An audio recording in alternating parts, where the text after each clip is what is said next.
Setting up the Kreg grip cut, you get the sled, the guide, and the rail in the package, and you need your circular saw and a Phillips head screwdriver.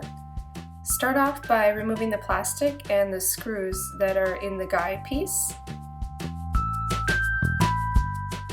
Determine if you want to use your guide left-handed or right-handed, and then attach the guide to the rail using the screws provided.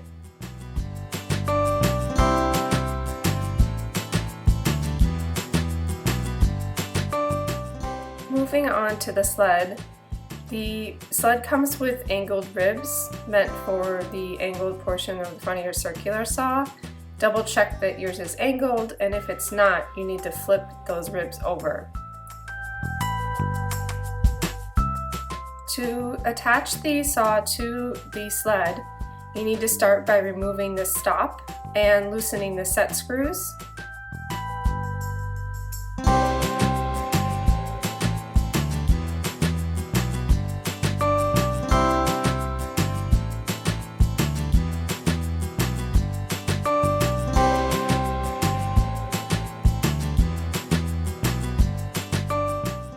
Insert the saw into the sled, making sure that the blade is pretty centered on one of the openings, and then tighten the set screws.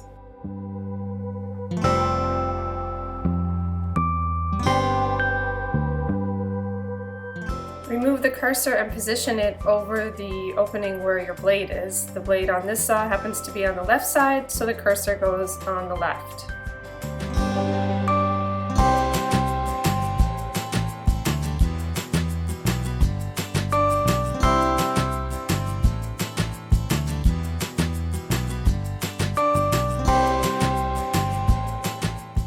Reinstall the indexing stop onto the sled.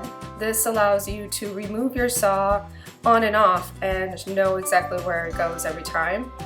I normally suggest that I just keep this saw attached to the sled all the time.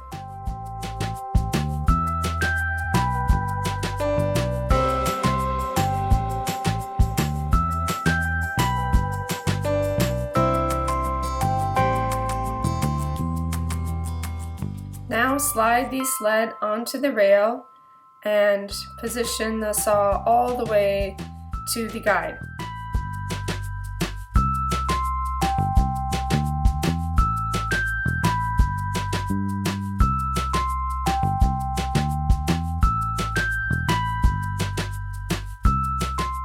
Lock the sled in position on the rail and then align the cursor with your blade to determine the narrowest cut you can make using the rib cut. Here I'm cutting 3/4 inch plywood at about 13 inches, and you can see it just glides right along. The rib cut is limited to cuts that are less than 24 inches wide, but if you don't have a table saw, this is a great alternative to cutting and ripping wood.